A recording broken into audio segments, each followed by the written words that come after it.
कौसल्या सुप्रजा रामपूर्वा सन्ध्या प्रवर्तते उत्तिष्ठ नरशार्दूल कर्तव्यम् दैवमाह्निकम् कौसल्या सुप्रजा रामपूर्वा सन्ध्या प्रवर्तते उत्तिष्ठ नरशार्दूल कर्तव्यम् दैवमाह्निकम् उत्तिष्ठोत्तिष्ठ गोविन्द उत्तिष्ठ गरुडध्वज उत्तिष्ठ कमलाकान्ता त्रैलोक्यम् मङ्गलम् कुरु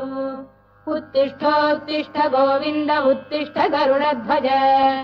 उत्तिष्ठ कमलाकान्ता त्रैलोक्यम् मङ्गलम् कुरु मातः समस्त जगताम् मधुकैटभारेः वक्षो विहारिणि मनोहर दिव्यमूर्ते श्रीस्वामि निःश्रित जनप्रियदानशीले श्रीवेङ्कटेश दयिते तव सुप्रभातम् मातः समस्त जगताम् मधुकैटभारेः वक्षो विहारिणि मनोहर दिव्यमूर्ते श्रीस्वामि निःश्रित जनप्रियदानशीले श्रीवेङ्कटेश दयिते तव सुप्रभातम् तव सुप्रभातमरविन्दलोचने भवतु प्रसन्नमुखचन्द्रमण्डले विधिशङ्करेन्द्रवनिताभिरर्चिते वृषशैलनाथ दयिते दयानिधे अत्र्यादिसप्तऋषयः समुपास्य सन्ध्याम् आकाशसिन्धुकमलानि मनोहराणि आदाय पादयुगमर्चयितुम् प्रपन्नाः शेषाद्रिशेखर विभो तव सुप्रभातम् पञ्चाननाब्ज भव षण्मुखवासवाद्याः त्रैविक्रमादिचरितम् विबुधास्तुवन्ति भाषापतिः पठति वासरशुद्धिमारात् शेषाद्रिशेखर विभो तव सुप्रभातम् ईषत्प्रफुल्ल सरसीरुहनारिकेल पूगद्रुमादिसुमनोहर पालिकानाम् आवाति मन्दमनिलः सह दिव्यगन्धैः शेषाद्रिशेखर विभो तव सुप्रभातम् उन्मील्य नेत्रयुगमुत्तम पञ्जरस्थाः पात्रावशिष्ट कदलीफलपायसानि भुक्त्वा सलीलमथकेलिशुकाः पठन्ति शेषाद्रिशेखर विभो तव सुप्रभातम् तन्त्री प्रगर्ष मधुरस्वनया विपञ्च गायत्यनन्दचरितम् तव नारदोऽपि भाषा समग्रमसहृत्करचार रम्यम् शेषाद्रिशेखर विभो तव सुप्रभातम् भृङ्गावळी च मकरन्दरसानुविद्ध जङ्गारगीतनिनदैः सह सेवनाय वीर्यात्युपान्त सरसी कमलोदरेभ्यः शेषाद्रिशेखर विभो तव सुप्रभातम् योषा गणेन वरदध्नि विमथ्यमाने घोषालयेषु दधिमन्थन तीव्र घोषाः रोषात् कलिम् विदधते ककुभश्च कुम्भाः शेषाद्रिशेखर विभो तव सुप्रभातम् पद्मेश मित्र शतपत्र गतालिवर्गाः हर्तुम् श्रियम् कुवलयस्य निजाङ्गलक्ष्म्या भेरी निनादमिव बिभ्रति तीव्रनादम् शेषाद्रिशेखर विभो तव सुप्रभातम् श्रीमन्नभीष्टवरदाखिल लोकबन्धो श्री श्रीनिवास जगदेकदयैक सिन्धो श्रीदेवतागृहभुजान्तर दिव्यमूर्ते श्रीवेङ्कटाचलपते तव सुप्रभातम् श्रीमन्नभीष्टवरदाखिल लोकबन्धो श्री श्रीनिवास जगदेकदयैक सिन्धो श्रीदेवतागृहभुजान्तर दिव्यमूर्ते श्रीवेङ्कटाचलपते तव सुप्रभातम् श्रीस्वामि पुष्करिणिकाप्लव निर्मलाङ्गाः श्रेयोर्धिनो हर विरिञ्च सनन्दनाद्याः द्वारे वसन्ति वरवेत्र हतोत्तमाङ्गाः श्रीवेङ्कटाचलपते तव सुप्रभातम् श्रीशेषशैल गरुडाचल वेङ्कटाद्रिनारायणाद्रिवृषभाद्रिविषाद्रिमुख्याम् आख्याम् त्वदीय वसतेरनिशम् वदन्ति श्रीवेङ्कटाचलपते तव सुप्रभातम् सेवा परा शिव सुरेश कृशानुधर्म रक्षोऽम्बुनाथ पवमान धनाधिनाथाः बद्धाञ्जलि प्रविलसन्निज शीर्षदेशाः श्रीवेङ्कटाचलपते तव सुप्रभातम् घाटीषु देवि खगराज मृगाधिराज नागाधिराज गजराज हयाधिराजाः स्वस्वाधिकारमहिमाधिकमर्थयन्ते श्रीवेङ्कटाचलपते तव सुप्रभातम् सूर्येन्दुभौम बुधवाक्परिकाव्यसौरिस्वर्भानुकेतुदिविषत्परिषत्प्रधानाः त्वद्दासदासचरमावधिदासदासाः श्रीवेङ्कटाचलपते तव सुप्रभातम् त्वत्पादधूलिभरितस्फुरितोत्तमाङ्गाः स्वर्गापवर्गनिरपेक्ष निजान्तरङ्गाः कल्पागमाकलनयाकुलताम् लभन्ते श्रीवेङ्कटाचलपते तव सुप्रभातम् त्वद्गोपुराग्रशिखराणि निरीक्षमाणाः स्वर्गापवर्गपदवीम् परमाम् श्रयन्तः मर्त्या मनुष्य भुवने मतिमाश्रयन्ते श्रीवेङ्कटाचलपते तव सुप्रभातम् श्रीभूमिनायक दयादिगुणामृताब्धे देवादिदेव जगदेक शरण्यमूर्ते श्रीमन्ननन्त गरुडाधिभिरर्चिताङ्घ्रे श्रीवेङ्कटाचलपते तव सुप्रभातम् श्रीपद्मनाभ पुरुषोत्तम वासुदेव वैकुण्ठ माधव जनार्दन चक्रपाणे श्रीवत्स चिह्न शरणागत पारिजात श्रीवेङ्कटाचलपते तव सुप्रभातम् कन्दर्पदर्पहर सुन्दर दिव्यमूर्ते कान्ताकुजाम्बुरुह कुड्मललोल दृष्टे कल्याण निर्मल गुणाकर दिव्य कीर्ते श्रीवेङ्कटाचलपते तव सुप्रभातम् मीनाकृते कमठकोल नृसिंहवर्णिन् स्वामीन् परश्वत तपोधन रामचन्द्र शेषांश रामयदुनन्दन कल्किरूप श्रीवेङ्कटाचलपते तव सुप्रभातम् लीलालवङ्ग घनसार सुगन्धितीर्थम् दिव्यम् वियस्सरिति हेम घटेषु पूर्णम् धृत्वाद्य वैदिक शिखामणयः प्रहृष्टाः तिष्ठन्ति वेङ्कटपते तव सुप्रभातम् भास्वानुदेति विगचानि सरोरुहाणि सम्पूरयन्ति निनदैकगुभो विहङ्गाः श्रीवैष्णवाः सततमर्थितमङ्गलास्ते धामाश्रयन्ति तव वेङ्कट सुप्रभातम् ब्रह्मादयः सुरवराः समहर्षयस्ते सन्तः सनन्दन मुखास्तव योगिवर्याः धामान्तिके तव हि मङ्गलवस्तु हस्ताः श्रीवेङ्कटाचलपते तव सुप्रभातम् लक्ष्मीनिवास निरवद्य गुणैक सिन्धो संसार सागर समुत्तरणैकसेतो वेदान्त वेद्य निज वैभव भक्त भोग्य श्रीवेङ्कटाचलपते तव सुप्रभातम् लक्ष्मीनिवास निरवद्य गुणैक सिन्धो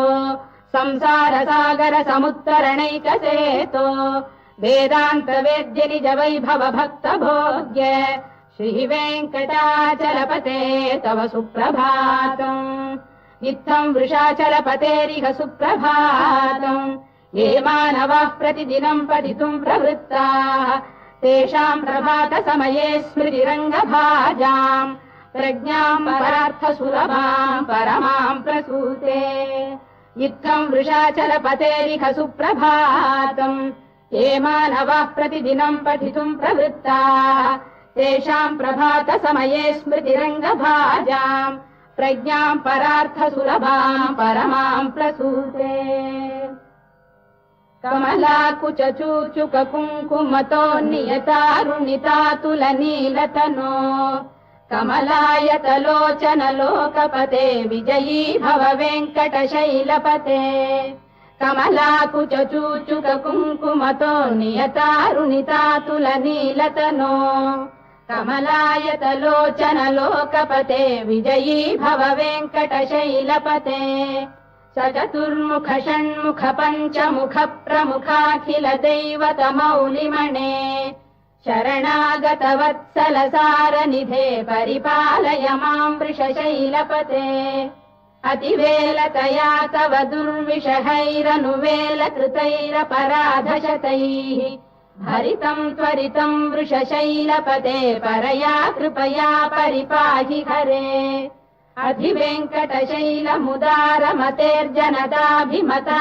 अधिवेङ्कटशैलमुदारमतेर्जनदाभिमताधिकदानरतात्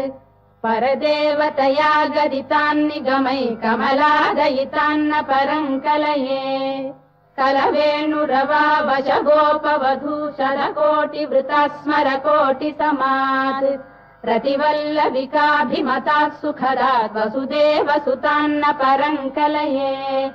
अभिराम गुणाकरदाशरथे जगदेकधनुर्धर धीरमते रघुनायक राम रमेश विभो वरदो भवदेव दया जलधे अवनीतनया कमनीयकरम् रजनीकर चारुमुखाम्बुरुहम् रजनीचर राजतमो मिहिरम् महनीयमहम् रघुराममये सुमुखम् सुहृदम् सुलभम् सुखदम् स्वनुजम् च सुखाय ममोघशरम् अपहाय रघुद्वहमन्यमहम् न कथञ्चन कञ्चन जातु भजे विना वेङ्कटेशम् न नाथो न नाथ सदा वेङ्कटेशम् स्मरामि स्मरामि हरे वेङ्कटेश प्रसीद प्रसीद प्रियम् वेङ्कटेश प्रयच्छ प्रयच्छ विना वेङ्कटेशम् न नाथो न नाथः सदा वेङ्कटेशम् स्मरामि स्मरामि हरे वेङ्कटेश प्रसीद प्रसीद प्रियम् वेङ्कटेश प्रयच्छ प्रयच्छ अहम् दूरतस्ते पदाम्भोजयुग्म प्रणामेच्छयागत्य सेवाम् करोमि सकृत्सेवया नित्यसेवा फलम् त्वम् प्रयच्छ प्रयच्छ प्रभो वेङ्कटेश अज्ञानिना मया दोषानशेषान् विहितान् हरे क्षमस्वत्वम् क्षमस्वत्वम् शेषशैलशिखामणे अज्ञानिना मया दोषानशेषान् विहितान् हरे क्षमस्वत्वम् क्षमस्वत्वम् शेषशैलशिखामणे ईशानाम् जगतोऽस्य वेङ्कटपतेर्विष्णोः पराम् प्रेयसीम् तद्वक्षस्थलनित्यवासरसिकाम् तत्क्षान्तिसंवर्धिनीम् पद्मालङ्कृतपाणिपल्लवयुगाम् पद्मासनस्थाम् श्रियम् वात्सल्यादिगुणोज्ज्वलाम् भगवतीम् वन्दे जगन्मातरम्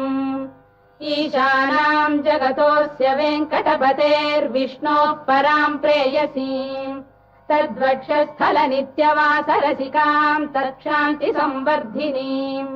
पद्मालङ्कृतपाणिपल्लवयुगाम् पद्मासनस्थाम् श्रियम् वात्सल्यादिगुणोज्ज्वलाम् भगवतीम् वन्दे जगन्मातरम् श्रीमन्कृपाजलनिधे कृत सर्वलोक सर्वज्ञ शक्तनतवत्सल सर्वशेषिन् स्वामिन् सुशील सुलभाश्रित पारिजात श्रीवेङ्कटेश चरणौ शरणम् प्रपद्ये श्रीमन्कृपाजलनिधे कृत सर्वलोक सर्वज्ञ शक्तनतवत्सल सर्वशेषिन् स्वामिन् सुशील सुलभाश्रित पारिजात श्रीवेङ्कटेश चरणौ शरणम् प्रपद्ये आनूपुरार्पित सुजात सुगन्धि पुष्प सौरभ्य सौरभकरौ समशन्निवेशौ सौम्यौ सदानुभवनेऽपि नवानुभाव्यौ श्रीवेङ्कटेश चरणौ शरणम् प्रपद्ये सद्यो विकासि समुदित्वर सान्द्र राग सौरभ्य निर्भर सरोरुह साम्यवार्ताम् सम्यक्षु साहस पदेषु विलेखयन्तौ श्रीवेङ्कटेश चरणौ शरणम् प्रपद्ये रेखामयध्वज सुधाकलशातपद्रवज्राम्बुशाम्बुरुह कल्पक शङ्ख चक्रैः भव्यैरलङ्कृत तलौ परतत्त्वचिह्नैः श्रीवेङ्कटेश चरणौ शरणम् प्रपद्ये ताम्रोदरद्युति पराजित पद्मरागौ बाह्यैर्महोभिरभिभूत महेन्द्र नीलौ उद्यन्नखांशुभिरुदत्त शशाङ्कभासौ श्रीवेङ्कटेश चरणौ शरणम् प्रपद्ये सप्रेम भीति कमलाकर पल्लवाभ्याम् संवाहनेऽपि सवधिक्रममादधानौ कान्थाववाङ्मनसगोचरसौ कुमार्यौ श्रीवेङ्कटेश चरणौ शरणम् प्रपद्ये लक्ष्मीमहीतदनुरूप निजानुभाव नीलादिदिव्यमहिषीकर पल्लवानाम् आरुण्य संक्रमण तक्किल सान्द्ररागौ श्रीवेङ्कटेश चरणौ शरणम् प्रपद्ये नित्यानमद्भिः शिवादि किरीटकोटि प्रत्युक्त दीप्तनवरत्न महप्ररोहैः नीराजना विधिमुदारमुपादधानौ श्रीवेङ्कटेश चरणौ शरणम् प्रपद्ये विष्णौ पदे परम इत्युदित प्रशंसौ यौ मध्व उत्स इति भोग्यतयाप्युपातौ भूयस्ततेति तव पाणितल प्रतिष्ठौ श्रीवेङ्कटेश चरणौ शरणम् प्रपद्ये पार्थाय तत्सदृशसारथिना त्वयैव यौ दर्शितौ स्वचरणौ शरणम् व्रजेति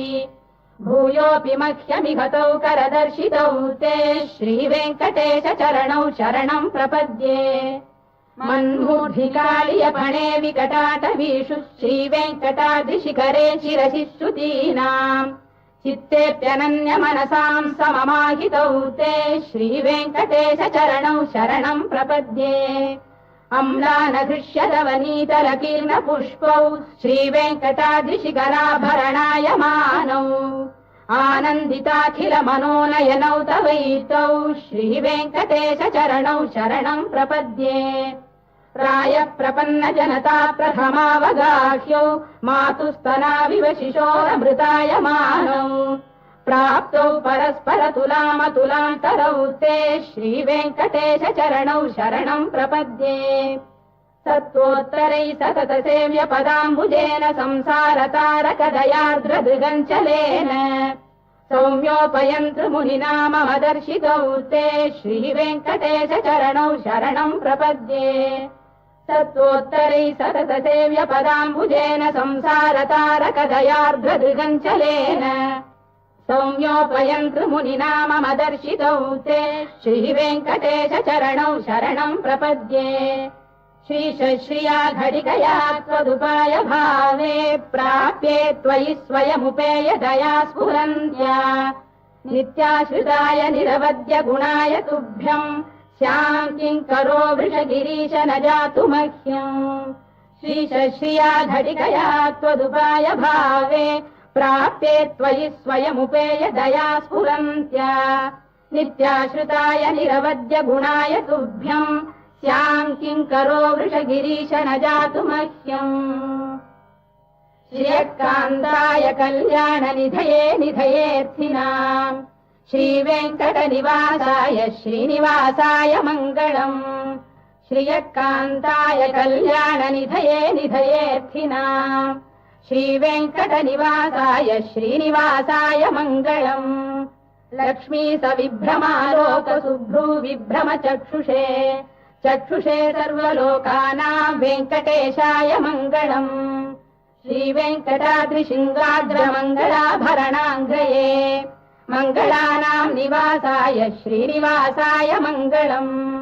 सर्वावयव सौन्दर्य सम्पदा सर्वचेतसाम् सदा सम्मोहनायास्तु वेङ्कटेशाय मङ्गलम्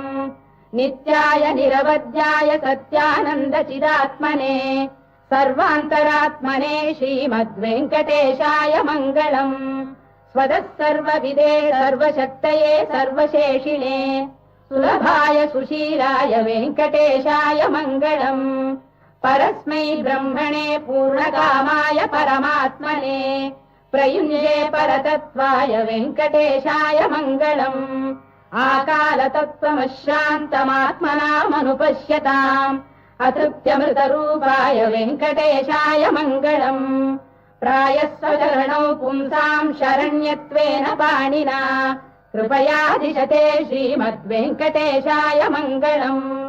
दयामृततरङ्गिण्यास्तरङ्गैरिव शीतलैः अभाङ्गैः सिञ्चते विश्वम् वेङ्कटेशाय मङ्गलम् श्रद्भूषाम्बरहेतीनाम् सुषमावकमूर्तये सर्वार्तिशमनायास्तु वेङ्कटेशाय मङ्गलम् श्रीवैकुण्ठविरक्ताय स्वामि पुष्करिणीतटे रमया रममाणाय वेङ्कटेशाय मङ्गलम् श्रीवैकुण्ठविरक्ताय स्वामि पुष्करिणीतटे रमया रममाणाय वेङ्कटेशाय मङ्गलम् श्रीमत्सुन्दरजामातृमुनिमानसवासिने सर्वलोकनिवासाय श्रीनिवासाय मङ्गलम् मङ्गलाशासनपरैर्मदाचार्य पुरोगमैः सर्वैश्च पूर्वैराचार्यैः सत्कृतायास्तु मङ्गलम्।